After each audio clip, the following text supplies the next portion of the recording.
Heute schätzen wir uns glücklich, Ihnen eine aufschlussreiche Telefonkonferenz zu zeigen. Sie trägt den Titel Die hingebungsvolle Liebe der höchsten Meisterin P.2 verwandelt das Leben von Tieren in Not. Teil 2 von 2, inzwischen Meisterin und Schülern, gehalten auf Englisch am 22. Mai 2018.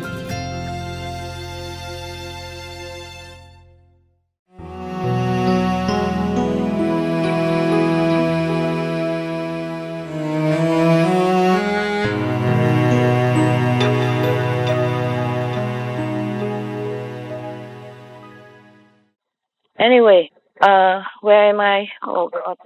You know, mother's tale about her children is never end. Master, you were talking about how a dog worries about you? Okay. So how can you abandon this kind of dog? Some of the brother and sister in Thailand, they saw my condition, it's so dire and so tired, and they want, so let us take care of them for you, but they also don't have the proper equipment, understand, the proper care. I don't think they have enough knowledge. Yes, understand, Master. Even I took care of Benny when he was young before. But at that time, he already did not need mother milk anymore. This was truly babies. Oh, but they know, even their babies, they know everything. There was one lady who is, later I check out, not very favorable. And whenever she came, they're all barking together and they're all surrounding me. They form a circle around me when I stand or when I sit, like protection or something. And then they just don't go to anybody or anywhere else. They just sit around me like a circle. Wow. And just even when they were baby, at that time they are already maybe 2 months old or something already. So small and already so fiercely loyal and protective. Oh, they bark non-stop. So next time I just try to avoid that situation. I worry they get tired. So small already, only 2 months or 2 months and a half. Yes. Yeah, and already know who is what. Already know I'm their friend. And they're wild dogs. You understand me? They're wild dogs. Yes. The stray dogs, they have never been reared by human or go near any human or been touched by humans. But they know immediately, after I have the babies coming, she escaped, the mother escaped through the window. She by the window and get out. She was already with the babies. I'm worried the baby without mother, they will miss her. Yes. So if she keep escaping, I say, okay then, just go. But I'm worried also if she keep escaping and come back, then she carry disease and all that for our little babies. At that time, they're too young to even have vaccine. Oh. And that's why another dog died afterward. And I really scolded her so much. I said, what for you going out? Freedom is not as precious as your babies. You just stay in here. But she somehow always managed to escape. That was the few first days. Later on, she came knocking at my door again. I said, okay, you're not allowed to come in anymore. I give baby disease because you go out, eat garbage, and I don't know where you sleep and hang out with whom. And I worry also that she might get pregnant again. And then I'm worried she could not be caught and that she might be poisoned and die, before I even get her. But I could not deal with that at that moment because the house is not all that the way I want it. I seal all the windows until only a very little left for air. But she squeezed through it. But after the third day, she escaped. She used her magic power to break the iron chain that we put around her. Wow. And then she ran away. At that time I gave up. And then I say, okay, fine. And I told the kid, I said, we don't need your mother, okay? She's bad for you. I will take care of you like your mother. I will love you like your mother. Or more so. We don't need that lousy mother that keep running away from you. No good. I keep telling them, I will take care of you all your life. I will give you everything you need. More than your mother ever can. Don't worry, okay? We don't need her. I was so angry and crying, I told the kid. They really understood. One time she came back, carried one kid away. That's how we lost him and died. He died because he came out and cold, many nights until I found him. He came back with distemper, and that's very difficult to heal. Okay, so one day she came back, she carried one run away with her, and then she carried him to 2 kilometers away. Maybe she worried they get poisoned like other dogs. Because I keep telling her, you have to stay with me. keep your kid here with me, otherwise you might get poisoned like other dogs. So she carried them away. One she carried by the neck and run away, so I couldn't find it. And the other one, we combed the whole golf course, get her back.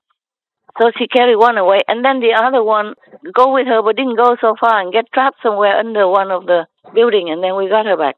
And other babies, they don't follow her. They follow her maybe about 5 meters and run back to me because I'm running after them. I saw her, and then I run after. She broke the store door at that time. That was the second or third day, because I still have the doctor checking them every day until they're really completely well, and then to come in the house. At that time, it's not even my house. I wonder if I should even bring them in the house, because the house is your brother, and it's a luxurious house. Yes. So, you know what I mean? Some people don't like dogs messing it up. So I keep them in the storeroom. I clean it all up inside out. And I give them carton boxes and blankets and all that, whatever I can get at the time, and fit in them every day and stay there sleeping with them. And now, one time she broke out somehow. Some girl forget to close the door or whatever happened. She take all the dogs out, and then they run with her. But then they run only over 5 meters or so, and they run back to me. They all run back to me, except that one she carried by the neck. And the other one that run too far and forget, don't know how to come home. It's just baby, 1 month something old. But I found her same day. Except that one, she carried by the neck for 2 kilometers. I could not find it until later on. It's too late. Even though we took him immediately to doctor, and all the care we can, and I care for him day and night. He still died. Oh. His name is Hero. I always remember, and I cry so much. And I say, in the name of humanity, I really apologize to you. I really am ashamed, and I apologize to you. You go to heaven for sure. I'm sure of that. I not cry for him. I cry for myself and for the lots of other dogs, other wild dogs that has been mistreated or has met with suffering like that, for example, or poisoning or abused or killed to eat or for the fur, whatever. My God, we human, we're so savage. We say dogs are wild dogs and street dogs, but they are not as wild as some of us humans. Yes. Because these are truly wild dogs. And how do they stick to me like that? At the age of 1.5 months old, they run back to me. I was so scared. We all 3 of us run out, and I call the neighbors, please come and help, catch my dogs for me. But they come running back. They just turn back. I talk to them in English, and I say to the tigers, tell them in Thai and Korean, whatever. Call them back, and they turn back their head. They were running fast to it, the mother, and then suddenly they just stop and then run back to us, galloping back to us and run into the storeroom. They're home.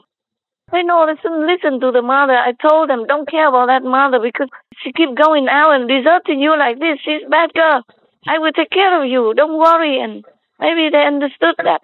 Or maybe they trusted me. Yes, Master. Maybe they trusted me because where do they go with her? They know already the hard life. She gave birth to them under the pile of wood. The neighbor, they built a cement structure, just like a platform, so they have barbecue or thing on top of that. And underneath they store some wood, and they are born inside there. And then they don't give enough food even, so the mother has no milk. I saw the servant give very little food. She probably doesn't understand how. And I saw there's no water there. I said, why no water? When she told me the story, I came and have a look. I didn't want to be involved, I'm telling you, but when I saw she has baby and all that, and the poison dead already, 3 dogs, and so I came and have a look. And I saw she gave very little food now and then. Only when I came she gave food, and very little. And then in a broken garden pot, dirty and sharp, if the baby fall on there, they might hurt themselves even. And very little food. And so hard. The baby, they're only 1 month something. How can they eat such a hard food? So, of course, the mother eats that. And I say, why no water here? She said, oh, no, they have milk for mother. Oh, my. The mother already doesn't have any milk. I only found out after the doctor checked her. Yes, I understand. Because we want to shave her right away. And the doctor say we should shave her. But I say, how about the baby? If you shave her, she has no more milk for the baby. What to do? Because she came and gave her them suckle. But the doctor say, no more milk. They just do that, like affection or habit. She wants to give it to them, but she doesn't have any milk. She really have all the bones sticking out. Oh, my God. But we could not save her right away. For some reason, she was not strong enough yet. Also, she was too skinny and too weak. I am glad I stopped him giving her the second sedation injection because I told him, I forbid you to do that anymore. Because last time you did it, she went away and you never catch her anyway. If you do it again, look at her. She's so skinny. How will she survive the second one? How do you know? Can you guarantee me that she will survive? So he don't do it no more. But I said, we have other ways to catch her. We will catch her. I will do it. And then I engage all the boys, the girls in the golf course, the employee. They still couldn't catch her. She's too quick, too clever. She lives in the wild.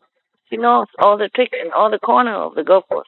But later, I say, okay, I have to worry about the baby. I don't care about her. If she comes, she comes. Because I caught her many times by closing the storeroom after her. But later, somehow, she escaped. The moment we open, she run under our legs and run out. She's so skinny. She can run anytime. Or she jump over the shoulder and go out. She's waiting inside. She's so fast. Many times she escaped. So I said, okay, I have to worry about the baby. And then she came knocking at the door. Wow. Okay, I let her in. And then later, I chained her, but then she used her magic to broke the chain, the iron chain. Oh, wow. Even though it's a small chain, but it's difficult to even ply it apart with a plier. And she broke it. She broke the ring that attached the chain with the pole. But there was the ring that was under her neck and tight. She could not use her teeth to do that. It's not like she broke the ring in the middle of a chain that she could use her teeth. No. That was pure magic. Wow. Because that ring, even though small, but it's strong, it's iron. Of course it's small, so I don't use a big iron on her, but still it's iron. And it's fixed together, the ring that you hold a lock so that you can lock it together on the other side. Yes, Master. And it's tight under her neck. She could not use her teeth to reach it, not even her tongue. And then she broke it and ran away. Oh, I said, okay, that's it, huh? I'm going soon, and you have to be here with all your children. Keep telling in the air because she's not there anymore. I was so frustrated. And she came back in the evening. Not really evening yet, almost evening. And then a knocking, want to come in. I said, what? You come in now, really? And I opened the door, she ran inside. She's not afraid of us anymore. Before, she ran away from me. Far away, even if she see me outside on the garden, she run away to the golf course. Far away. And she come in now running, rushing, because her children are there. What? God. And then we keep her inside and cleaning her and all that. And from then on, we take precaution that she doesn't go out anymore. I shut all the window, open aircon instead. And then that's how we keep her. And then after a few more days, I carry her around already. I carry her around to let her get more used to human smell, okay? Yes, Master. And more used to with me, so she knows that I'm safe. I keep telling her that you are safe and your children are safer with me than out there or with anyone else that I know. Because I don't know too many people. I'm not sure if you are safer somewhere else than with me. At least I know you are safe with me. So please stay and don't run away anymore. I will take care of you and your whole family. Okay? Whole your life. You have everything you need. Everything possible that I can think of. And you'll be warm and loved and cared for and be around all the time. That's why I have to keep my promise. Understand that? Yes, Master. Not because of promise, but I really love them. I love them so much. And in turn, they love me too. In return, they really love me so much. So you know how precious they are now. Yeah, okay? Yes, Master. I understand. I've gone through a lot of trial and hardship to get them, to bring them here. It's not easy. It's difficult with all this bureaucracy and situation and my safety and all that. It's not a normal situation of a normal family who adopt a normal dog. So if I ask one of you or two of you to help the girls, also keep an eye on the dog when I'm on retreat, you understand why. Wow. Yes, Master. We've gone through a lot together, me and my dogs. Different countries, different air cargo, and back and forth, and quarantine and all that. Separations, anxiety, uncertainty and all that for all the dogs. So I really want to give them as much comfort and safety feeling as I can. Yes. So they need familiar faces and good care and good love. They are the only ones in this world that I am comfortable with to be 24/7 together. They are the only ones that truly love me. I know they love me. 200+% or more. And how do they understand everything I say? Everything in English. They don't have to talk to me. They don't have to talk to me. We understand each other. Yes. I don't know why I talk so much about dogs. Oh my God, what did I do? I think because I'm going back to retreat again for a short time, but I want you to really understand, okay? Yes, Master. That's why I worry and why I love them. Okay, where was I before? Try to focus inside. Yes, because we are getting older now, okay, you guys? Yes, Master. You're maybe a little younger than me, but who knows? Who knows who goes, who comes first? Take care of your inside treasure. Whenever you do your work, focus on that and pray for protection, okay? Yes, Master. There are sometimes some of the things that you research might give you some distraction, but don't pay attention too much on that. Try to focus on your work. Your work is important. Not everyone can do. Maybe some other people have more professionalism and all that, but they are caught up in the world. Some people are better, maybe technically, but they're not better in dedication and devotion at heart. Yes, Master. I trust you guys when I'm not around to check yourself and other programs for me. You study all the way I did and then do it accordingly. And it's just classic wise until I come back. Yes, Master. Because I'm in retreat, I don't want to be disturbed. I cannot see people. I cannot even see my dog. In this period of relent, I can see my dog. I spend as much time as I can with them, and I work all night here to catch up with the things that I left behind, and I let them be with me in my office all night, even though they are next room anyway, next door. But I let them sleep in here also until I finish with my work, maybe 5 o'clock or something, or 4 o'clock, and then I let them go into their room so that in case they might fight or something. They're still young and full of energy. So anyway, it's like that. So I spend as much time with them as possible, and I do a lot of work and I take care of myself, but I also have to tell you truly that I'm also overwhelmed. In some instance, I just sat down and I thought, oh God, physically speaking, how much can a person do? Yes, Master. Because the dogs, they are just babies, temperamental, and keep taking turn to go in for love, some snacks and love and all that stuff, and take turn to sit next to my sofa. Originally, I have only a small office chair, but now I have to have a bigger sofa because they like to hang around and want to come up. So I have to take turn. Whoever come, I let them come up for a while, sit next to, wagging tail, wagging body, sissy, and sleep sometimes, sleep on it. Even the mother, she's so-called mother, my God, she's the worst puppy of all. She sleep next to me all night on my sofa when I'm working. And then I have to cover all the lights. Normally I keep them in separate room when I'm working so that I can put out the curtain so they're dark. In their room they sleep. But they don't want to go sleep now in their room. So difficult to push them in there, just like children don't want to go to sleep, want to hang around in my office. So I have to let them now, and I have to cover all the lights. Just have very little shining into my documents, that's all. Yes, Master. But sleep there. Even if I don't cover the light, they just sleep through the neon lamp or whatever, all the 6 lights that's shining from the ceiling. They sleep through. I don't care. And then kick the blanket and then stick in the body and come to me again. I say, no, just sleep there. I'm right here. They're a little bit restless now, I think, because we have been separated for the last period when I'm in the retreat again. And so they probably watch me like a hawk, like don't want me to disappear again or something. And the mother, she sleeps next to me, snoring. Believe that? She wants it. Every time she see me, now here come. Oh, here come. Oh, here come the dance of the reunion. I said, of course I love you. She's dancing and jumping over the high sofa and high bed and everything. Oh, and when the other girl come, they will jump more. They jump all over the table and everything. And the table so high and they jump. I can't. She knows I'm on phone. Otherwise, she will be crying and talking in her language. Oh, there's another train coming. Another express train. Okay. All right.